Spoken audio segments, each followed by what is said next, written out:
مگر اللہ بڑے کریم رب ہیں۔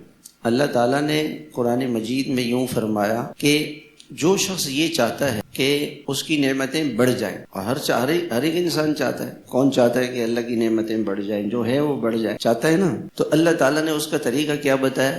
لَإِن شَكَرْتُمْ لَأَزِيدَنَّكُمْ، لَأَزِيدَنَّكُمْ۔ دیکھیں اس کے اندر اگر اللہ تعالیٰ فرماتے ازیدکم کہ بڑھا دوں گا، اس کا مطلب یہ تھا کہ بڑھا دوں گا۔ لَأَزِيدَنَّكُمْ، لَأَزِيدَنَّكُمْ کے معنی لام بھی تاکید کے لیے، ٹھیک ہے، اور نون بھی تاکید کے لیے۔ یقیناً، دیکھیں ایک لفظ آیا یقیناً، پھر آیا ضرور بھی ضرور، اور ازیدنکم مضارع ہے، ازید مضارع ہے۔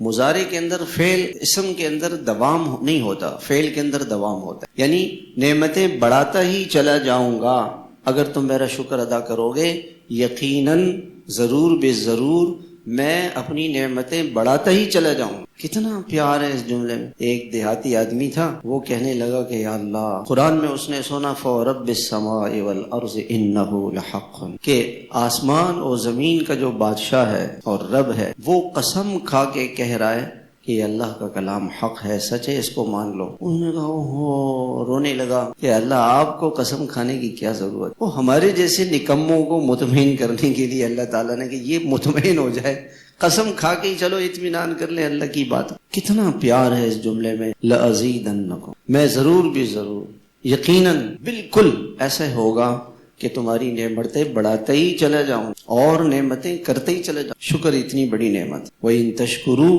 يَرْضَهُ لَكُمْ، فرمایا تم میرا شکر ادا کرو میں خوش ہو جاؤں۔ اللہ کی ہر نعمت پر اللہ تعالیٰ کا شکر ہو، ہر نعمت پر، ناشکری بالکل ناشکری۔